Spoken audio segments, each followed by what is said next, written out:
선생님, 저희가 지난번에 챗GPT로 진단하기를 한번 해보았는데 어떠셨나요? 그 연장 수술 네네. 한 거 말이죠. 재밌었어요.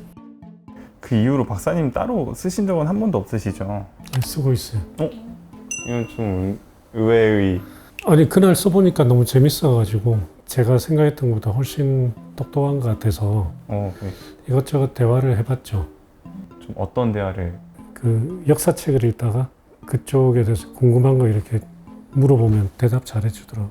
좀 댓글 반응은 살펴보셨나요? 챗GPT한테 좀 왜 말투가 그러냐라는 등. 그 말투 제가 고른 거잖아요. 그렇긴 해요. 그래서 이번에는 좀 여성 말투로 바꿔볼까? 라는 생각도 좀 하고 있는데 어떠세요? 네, 그러죠 뭐. 지난번 그 친구입니다. 지난번 나하고 대화했던 친구. 목소리가 바뀐 친구입니다. 그럼 우리 대화 알지? 오늘은 어떤 이야기 나눌까? 같은 친구인데. 그치. 그렇게 하는 거야. 지난번에 그 나하고 했던 대화 기억하지? 당연하지. 기억하고 있어. femur lengthening에 대해 이야기했고 persist nail을 선호한다고 말했던 것도 기억나. 이번에는 어떤 이야기를 하고 싶어? 사진을 보여주고 너한테 어떻게 치료하면 좋을지 물어볼 거야. 할 수 있겠지? 좋아. 사진을 보여주면 내가 보고 어떻게 치료하면 좋을지 함께 이야기해볼게. 준비됐어? 이분이 한 50세 정도 되는 분이거든. 오른쪽 무릎이 아파서 왔어. 사진을 좀 보고 분석을 해줄래? 첫 번째 사진을 보면 양쪽 다리의 정렬이 약간 틀어진 것처럼 보이는데 특히 무릎 근처에서 휜 다리, 내반슬, 변형이 있는 것으로 보여요. 이로 인해 무릎 관절의 부하가 집중되었을 가능성이 있어. 두 번째 사진에서는 오른쪽 무릎의 관절 간격이 좁아져 있는 것을 확인할 수 있어. 이는 관절염의 징후일 가능성이 높아 보이며 특히 내측부에 퇴행성 변화가 있을 수 있지. 이러한 변화가 통증의 원인일 가능성이 커 보여. 치료 방향을 고려해 본다면 보존적 치료로는 물리치료, 체중 조절, 진통제나 소염제를 사용해 볼 수 있어. 이분 같은 경우에는 지금 너가 말한 보존적 치료를 꽤 오랫동안 해왔는데 잘 안 나아서 좀 더 적극적인 치료를 원하고 계셔. 그럼 어떤 걸 하는 게 좋을까? 두 가지 주요 옵션을 생각해 볼 수 있어. 1. 고정 절골술, 하이 티블 오스티오토미. 내반슬 변형이 있어서 뼈를 절단하고 정렬을 바꿔서 무릎 내측에 집중되는 부하를 외측으로 분산시킬 수 있어. 특히 환자가 비교적 활동적이고 무릎 인공관절을 피하고 싶어 한다면 절골술이 좋은 선택이 될 수 있어. 부분 인공관절 치환술, 유니콘 파르트로플라스티, UKA. 이 방법은 무릎 전체를 교체하지 않고 손상된 부위만 교체해 통증을 줄이고 기능을 회복하는 방식이야. 환자의 기대치와 생활 패턴, 무릎 상태를 종합적으로 고려해 절골술이나 부분 인공관절 치환술 중 가장 적합한 방법을 선택하는 것이 좋을 것 같아. 좋은 의견 고맙고, 그러니까 사진을 봤을 때 지금 그 관절염의 진행 상태가 어느 정도인 것 같아? 첫 번째 이미지에서 양쪽 다리의 전체적인 정렬을 보면 내반슬, 무릎이 안쪽으로 휜 다리의 변형이 꽤 진행된 것으로 보여. 이로 인해 내측 관절의 압력이 더 많이 가해졌을 가능성이 있어.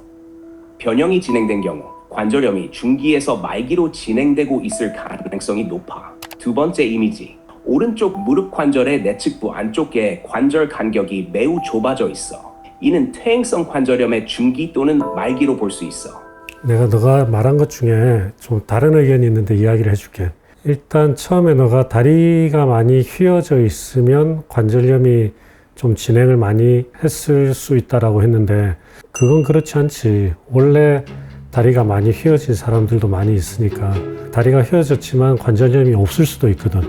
다만 많이 휘어진 사람한테 관절염이 발생했을 경우에는 관절염이 좀 더 빨리 진행할 수 있는 그런 환경을 가지고 있다라고는 이야기할 수 있겠지.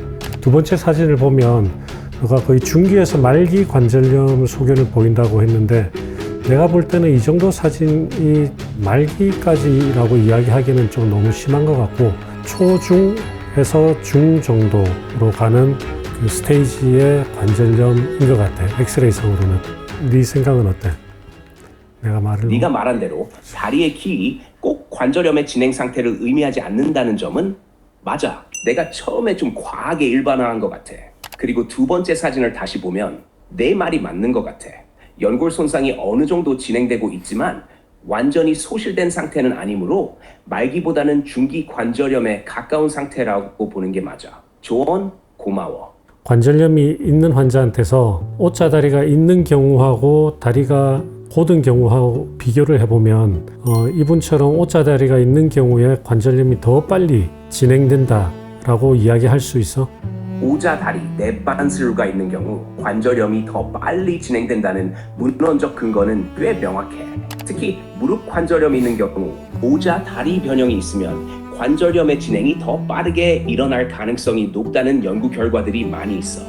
내반슬 변형이 있으면 무릎의 내측부에 더 많은 하중이 집중되기 때문이야. 이는 연골 손상과 퇴행성 변화를 촉진시키는 환경을 만들게 돼.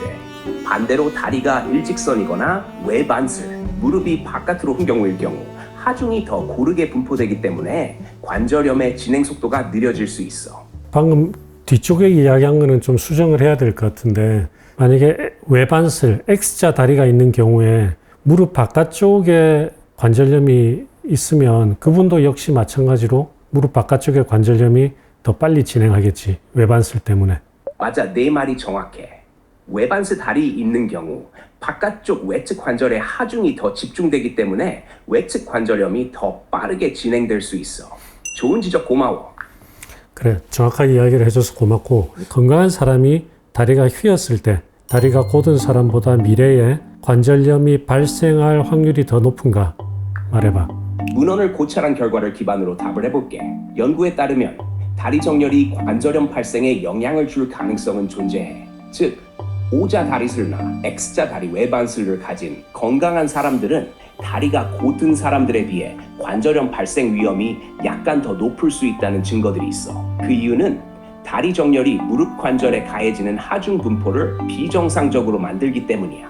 그러나 다리 모양만으로 관절염 발생을 예측하는 것은 다소 제한적일 수 있어. 다리 정렬 외에도 유전적 요인, 체중, 나이, 활동 수준, 근육 상태 등이 관절염 발생에 중요한 영향을 미치기 때문에 단순히 다리 모양만으로 관절염의 발생을 단정짓기는 어려워.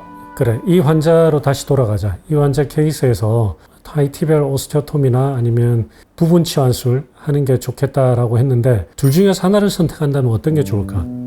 이 환자분의 나이가 50세이고 비교적 젊고 활동적일 가능성이 높다고 가정한다면 HTO가 좋은 첫 번째 선택일 수 있어. 이 방법은 관절을 최대한 보존하면서 정렬을 교정해 무릎의 기능을 회복할 수 있기 때문이야. 하지만 환자가 활동적이면서도 관절염으로 인해 일상생활에 큰 어려움을 겪고 있고 관절염이 주로 내측에 국한되어 있다면 UKA가 더 나은 선택일 수 있어. 내가 하나 물어보고 싶은 게 부분 치환술을 했을 때 부분 치환술을 하면서 환자의 다리 모양을 똑바르게 만들 수가 있니? 부분 치환술 UKA를 할 때 무릎 내측 또는 외측에 손상된 연골을 대체하지만 다리의 정렬 자체를 교정하는 목적은 아니기 때문에 내반슬 다리나 외반슬 X자 다리의 정렬 문제를 해결하지는 못해. 자, 그러면 이 환자는 원래 지금 O자 다리가 있는 사람인데 이 환자한테 UKA를 하면 수술하고 나서 여전히 O자 다리가 남고 수술한 부분 치환술 자리에 하중이 계속 집중이 되니까 빨리 달아 없어지겠지. 이 환자같이 다리가 흰 사람한테는 부분 치환술을 하면 안 되겠지. 맞아. 네가 말한 대로 오자 다리 변형이 있는 환자에게 UKA를 시행하면 수술 후에도 내반슬이 남아있어서 수술한 부위에 계속해서 하중이 집중될 가능성이 높아. 그로 인해 인공관절이 빨리 마모되거나 수술 결과가 좋지 않을 수 있어. 따라서 이런 경우에는 절골술처럼 다리 정렬을 교정할 수 있는 방법이 더 적합할 거야. 이분은 내가 절골술을 결국은 했어요. 너한테 사진을 보여줄 테니까 사진을 한번 보고 수술을 평가해줘. 보니까 수술은 어떤 것 같아? 괜찮은 것 같아? 사진을 바탕으로 수술 결과를 평가해보자면 1. 정렬. 전체적으로 다리의 정렬이 개선된 것으로 보이네. 오자 다리였던 다리가 어느 정도 교정된 것을 볼 수 있어. 이전에 비해 다리의 축이 더 굳어진 것으로 보이며 하중 분포가 보다 고르게 나눠질 가능성이 있어. 2. 절골 부위. 절골술 후 금속판과 나사가 뼈를 안정적으로 고정하고 있는 모습이 잘 나타나 있어. 금속판이 뼈의 형태를 잘 지지하고 있어서 수술 후 회복이 잘 진행될 가능성이 높아 보인다. 3. 뼈 치유. 현재 엑스레이만으로는 고유합 상태를 완전히 판단하기는 어렵지만 금속판 주변에 별다른 합병증의 징후는 보이지 않아 뼈가 잘 아물고 있다면 후속 경과 관찰에서 추가적으로 확인이 필요할 거야. 4. 관절의 상태. 무릎 관절 자체의 상태는 유지되고 있는 것처럼 보여 관절염의 진행이 절골술을 통해 어느 정도 억제될 수 있을 것으로 예상돼. 결론. 수술 자체는 매우 성공적으로 진행된 것으로 보이고 다리 정렬도 잘 교정되었어. 따라서 관절염의 진행을 늦추는 데 도움이 될 것 같아. 그래, 고맙다. 교정 수술에는 천만에 언제든지 또 이야기 나누자. 그래, 다음에 이야기하자. 그러면 끊으시는 거예요? 어떠세요? 좀 결론적으로 뭔가 박사님이 다 수정해주는 느낌이 아니 그런 일반적인 이야기들은 잘 하는 것 같아요. 아까 이 환자 같은 경우에는 나이가 젊으니까 인공관절 전치환술보다는 그 절골술이나 부분 치환술을 하는 게 좋겠다라고 한 거는 맞는데 그 안에서 지금 환자가 오자다리가 있으니까 부분 치환술은 별로 좋지 않겠다. 이거는 또 자기 스스로 판단을 처음엔 안 하고 이야기를 하니까 동의하는 식으로 똑똑하긴 한데 내 상태를 물어보고 뭔가를 결정하기에는 아직은 부적절하다. 앞으로 발전하면은 더 되겠죠. 이거 계속 학습한다면서요. 어떠세요? 교육이 가능하실 것 같으세요, 박사님은? 충분히. 모르겠어요. 근데 지금 이렇게 오늘 한 거는 교육을 한 건데 그 한 교육이 반영돼서 올지는 모르겠어요. 다음에 그러면 다른 관절염 하나로 한번 다시 테스트 해볼까요? 네, 다시 테스트해보고 좀 오다리랑 흰다리에 대해서 더 많이 공유를 받아봤으면 좋겠어요.